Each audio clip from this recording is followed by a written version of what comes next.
नमस्कार।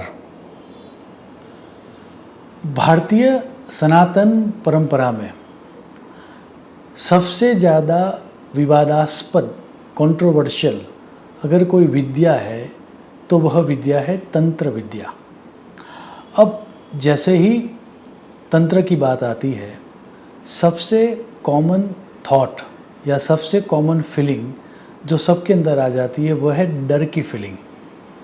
अब मज़ा ये है कि तंत्र खुद ये कहता है कि जो विद्या या जिस विद्या के द्वारा हमारे ज्ञान का विस्तार हो, दैट मीन्स जो हमें चीज़ों को डिटेल में समझाए और जो लोगों के भय को दूर करे, उस विद्या का नाम तंत्र विद्या है।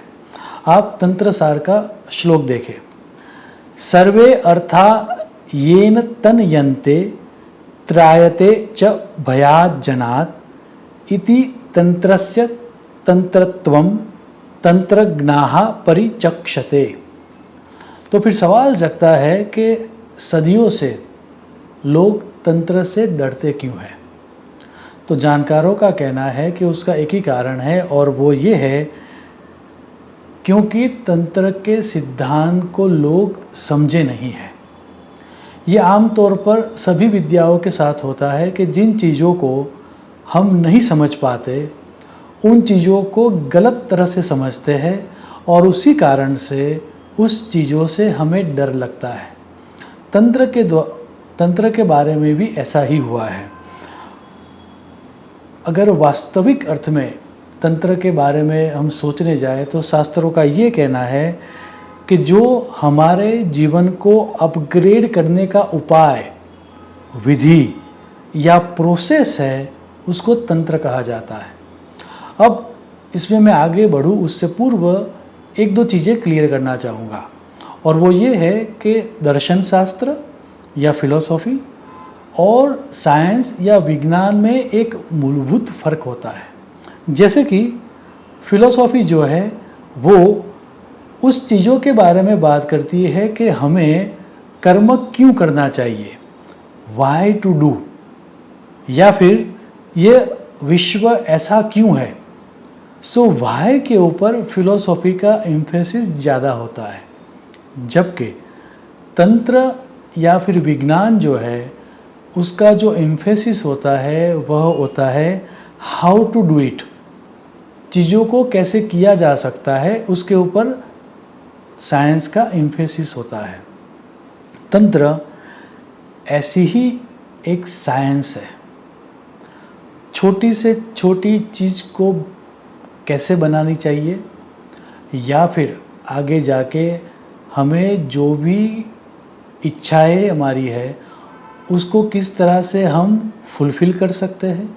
इतना ही नहीं, हमारे कर्मों को कैसे सुधारा जा सकता है, इन सब बातों में, या फिर ये समझ के चलो कि हमारे भाग्य में परिवर्तन कैसे लाया जा सकता है, इन सभी बातों के बारे में तंत्र विद्या बात करती है।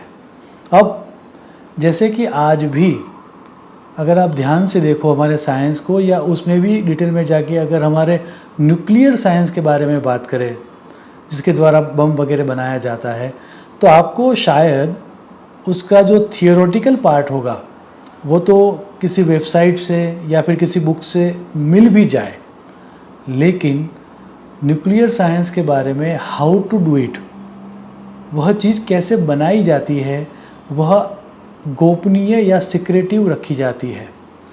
तंत्र के बारे में भी ऐसा ही है।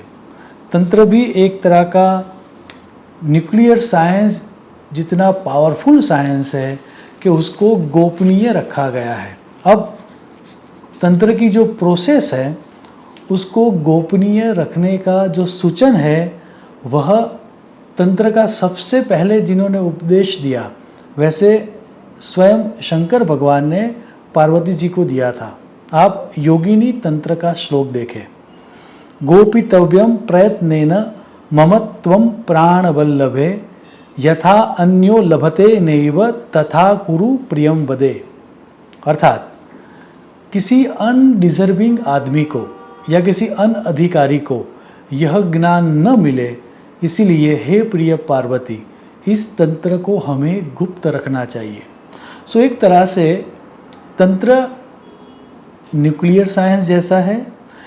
तंत्र एक ऐसी फॉर्मूला देता है प्रत्येक कर्म के लिए कि जिससे काफ़ी लोगों को लाभ या हानि हो सकती है, और इसीलिए तंत्र की जो फॉर्मूलाज थी, तंत्र की जो विधि थी, उसको गोपनीय रखा गया, और इसीलिए लोगों ने उसके जो भी अर्थ निकालने थे वो अर्थ उन्होंने निकाले। और इसीलिए आज ये परिस्थिति है कि हमको तंत्र के बारे में सुन के या तांत्रिकों को देखकर सर्वप्रथम तो डर ही लगता है, जबकि तंत्र की अगर हम व्याख्या भी देखें शब्द की, तो भी एक बात समझ में आ जाती है कि तंत्र से डरने की कोई आवश्यकता नहीं है। तंत्र शब्द जो है वह तन और त्र ऐसी दो अलग अलग धातुओं से या अलग अलग शब्दों से बना हुआ है। अब इसको समझाते हुए शैव सिद्धांत में यह सूत्र दिया गया है, तन यते विस्तारयते ज्ञानम अनेन इति तंत्रम। श्लोक को अगर डिकोड करके समझे तो तन का अर्थ है विस्तार या डिटेलिंग, जो हमें डिटेल में जाके चीज़ों को समझाता है, वह अर्थ है तन का। और त्र का अर्थ है रक्षण करना। सो कुल मिला के ऐसी विद्या जो ज्ञान का विस्तार करके या फिर ज्ञान को डिटेल में जाके हमें समझाती है, उतना ही नहीं, जो उस सिद्धांतों को फॉलो करता है उसका रक्षण भी करती है, उस विद्या को कहा जाता है तंत्र विद्या। बेसिकली अगर मॉडर्न टर्मिनोलॉजी में बात करूँ तो एक ऐसा नॉलेज का स्ट्रीम या फिर एक ऐसी विद्या जो नॉलेज को एक्सपांड करती है, नो हाउ जो है वह डिटेल में समझाती है। इतना ही नहीं, जो व्यक्ति उस नो हाउ को फॉलो करेगा, उस फॉर्मूलाज को फॉलो करेगा, उसका प्रोटेक्शन भी करती है, उसी को तंत्र कहा जाता है। अब आप पूरी व्याख्या जब देखेंगे तो समझ में आएगा कि तंत्र को बहुत ही गलत समझा गया है। अब तंत्र को जिस चीज़ के लिए या जिस सिद्धांत के कारण सबसे ज़्यादा गलत समझा गया, और जो सुशिक्षित लोग थे, जो संस्कारी लोग थे, उन लोगों ने तंत्र से अपना मुंह फेर लिया, वह सिद्धांत था पंचमकार का सिद्धांत। और पंचमकार अर्थात ऐसा कहा गया है कि ऐसे 5 म है कि जिसको फॉलो करने से ही तंत्र में आगे बढ़ा जा सकता है। और वो 5 जो म है वह है मध्य, मांस, मछली, मुद्रा और मैथुन। स्वयं सभी ग्रंथों में, शास्त्रों में ये कहा गया है कि ये पंचमकार के द्वारा ही तंत्र में आगे बढ़ा जा सकता है। काली तंत्र का यह प्रसिद्ध वचन है, मध्यम मांस च मीनंच मुद्रा मैथुन में वच एते पंचमकाराः स्यु मोक्षदाहि कलौ युगे। श्लोक को अगर डिकोड करके समझे तो कलयुग में इस पंचमकार के द्वारा ही कल्याण हो सकता है। मध्य मीन्स अल्कोहल, मांस मीन्स मीट, मीन मीन्स फिश, मुद्रा मीन्स जेस्चर और मैथुन मीन्स सेक्स। अब मध्य युग में कुछ लोगों ने इसका लिटरल मीनिंग ले लिया कि जो कहा गया है अगर हम उन चीज़ों का सेवन करेंगे तो ही हम तंत्र मार्ग में आगे जा सकते हैं, और इसीलिए अर्थ का अनर्थ हो गया। हालांकि जब हम डिटेल में बात करते हैं या डिटेल में जब संशोधन करते हैं तब उस पंचमकार का अलग अर्थ स्वयं सभी तांत्रिक ग्रंथों में विस्तार से दिया गया है। यहाँ पर मैं उसमें डिटेल में नहीं जाऊँगा, उसके बारे में कभी हम आगे जाके बात करेंगे। यहाँ पर मैं सिर्फ भैरव यामल नामक एक ग्रंथ से रेफरेंस के लिए 1 या 2 श्लोक ले रहा हूँ। अगर आप ये श्लोक देखोगे तो भी आपको समझ में आ जाएगा कि ये जो 5 चीज़ों की बात की गई है, अल्कोहल, मीट, फिश, जेस्चर या फिर सेक्स, इनका अलग ही अर्थ शास्त्रों में दिया गया है। जो परंपरागत या जो लोकप्रिय अर्थ है वह अर्थ कभी भी शास्त्रों में नहीं दर्शाया गया था। जैसे कि सबसे पहले हम बात करते हैं मद्य की। तो लोगों का मानना है कि जिसको तंत्र मार्ग में आगे बढ़ना है उसको शराब का सेवन करना पड़ेगा या किसी व्यसन का सेवन करना पड़ेगा, भांग लेनी पड़ेगी, अफीम लेना पड़ेगा, मारिजुआना लेना पड़ेगा। दैट मीन्स किसी भी तरह से ऑल्टर स्टेट में जाना पड़ेगा। ये जो व्याख्या है वह पूरी तरह से गलत है। यहाँ पर भैरव यामल तंत्र में ऐसा स्पष्ट कहा गया है कि साधक को मेडिटेटिव स्टेट में रहकर अपने मन से आने वाले रस को पीना है, बाहर से किसी रस को नहीं लेना है। मेडिटेटिव स्टेट में हमारे मन में से जो रस आ रहा है, मन प्रसन्न हो और जो खुशी हमें मिलती है उसका जो सेवन करता है वही व्यक्ति मध्य साधक है। अपने क्राउन चक्र या सहस्त्रार चक्र के ऊपर फोकस होकर वहाँ से द्रवित होने वाले सोम रस को पीना जो स्टार्ट करता है वही मध्य साधक है। आप भैरव यामल तंत्र का श्लोक देखें। सोम धारा क्षरिद यातु ब्रह्म रंध्राद वरानने पित्वानंदमयीं ताम यह स एव मध्य साधकः। दूसरी बात करते हैं फिश के बारे में। तंत्र में फिश का सेवन करना होता है ऐसा कहा गया है, फिश को खाना पड़ेगा। अब ये जो फिश की व्याख्या है वह भी शास्त्र में अलग तरह से की गई है। शास्त्र ये कहता है कि हमारी दो नाड़ी परंपरागत रूप से चलती रहती है, ईडा और पिंगला, जिसको हम कहते हैं लेफ्ट और राइट नोस्ट्रिल्स। ये जो लेफ्ट और राइट नोस्ट्रिल्स है उसी को शास्त्र में गंगा और यमुना कहा गया है। अब ये दो नदियाँ हैं, इन दो नदियों में दो तरह की मछलियाँ होती है, इनहेल और एक्सेल।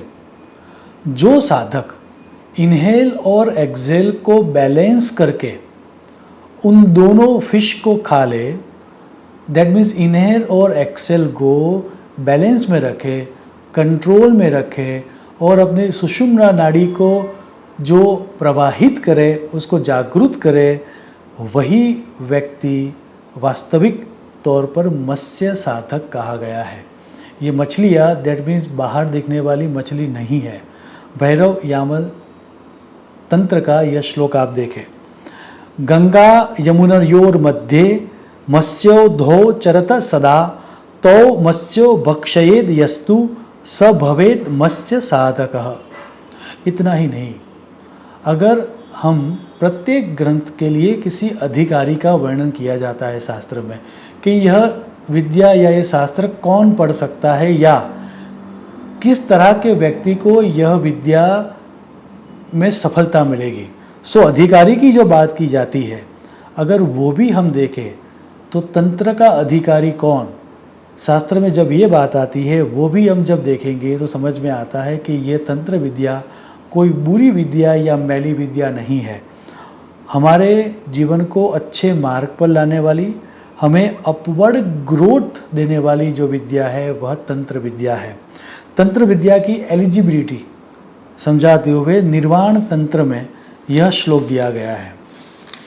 शुद्ध अंतकरणाः शांत सर्व प्राणहिते रताः निर्विकाराः निर्विकल्पाः दयाशीला दृढ़व्रताः सत्य संकल्पकाः ब्रह्मास्त एव अत्र अधिकारिणः।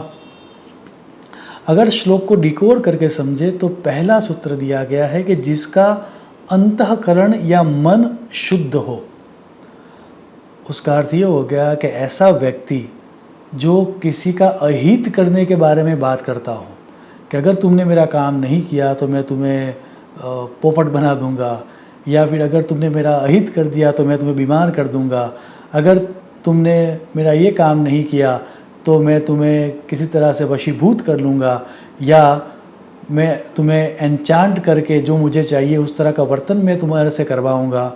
अगर ऐसा व्यक्ति, कोई व्यक्ति इस तरह की बातें कर रहा है तो ये बात तो तय हो गई कि वो कोई और हो सकता है, तांत्रिक नहीं हो सकता।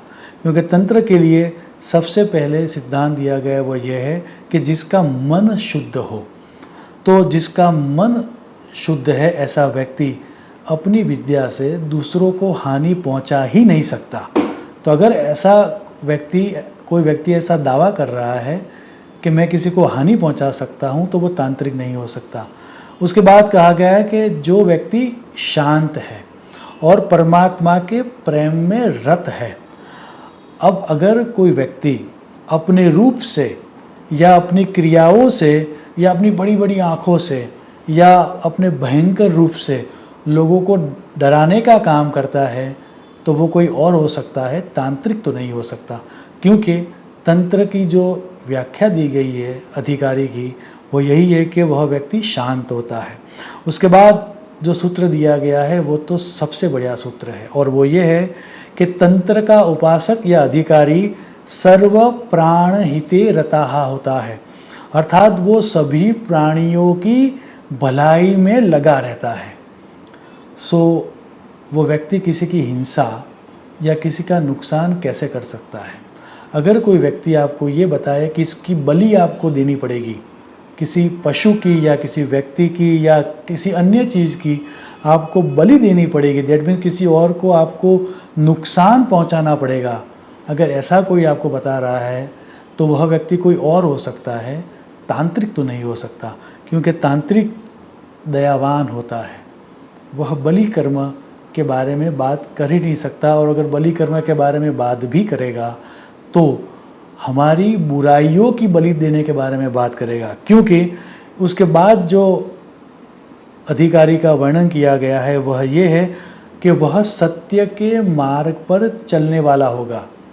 तो जो व्यक्ति सत्य के मार्ग पर चलता है वह इलॉजिकल बातें या इलीगल कर्म कर ही नहीं सकता। तो अगर कोई व्यक्ति आपको आपकी इच्छा पूर्ति के लिए किसी इलीगल कर्म करने के लिए प्रेरणा देता है कि तुम्हें ये तो करना ही पड़ेगा तो ही तुम्हारी इच्छा की पूर्ति होगी, तो ये समझ लो वो कोई और हो सकता है, तांत्रिक नहीं हो सकता। मुझे आशा है कि इतनी समझ प्राप्त करने के बाद आपको एक बात तो तय हो गई होगी कि तंत्र एक ऐसा मार्ग, एक ऐसी विधि या एक ऐसा उपाय है कि जिससे हम हमारे जीवन को ऊर्ध्वगामी अपवर्ड ग्रोथ दे सकते हैं, जिसके द्वारा किसी को हिंसा हो, किसी की हिंसा हो या किसी का नुकसान हो, वह विधि या वह उपाय तंत्र नहीं हो सकता। कोई और हो सकता है विधि या उपाय, लेकिन तांत्रिक जो है वो वही व्यक्ति है कि जिसका मन शुद्ध है, जो दयावान है और जो सत्य के मार्ग पर चलता है। मुझे आशा है कि इतनी समझ प्राप्त करने के बाद आप आगे जाके तंत्र से या तांत्रिक से डरोगे नहीं, बल्कि तंत्र में जो विधि या उपाय दर्शाए गए हैं वह किसी योग्य गुरु के मार्गदर्शन के द्वारा उसको फॉलो करके आप अपना रक्षण करोगे। शुभम भवतु। प्रणाम।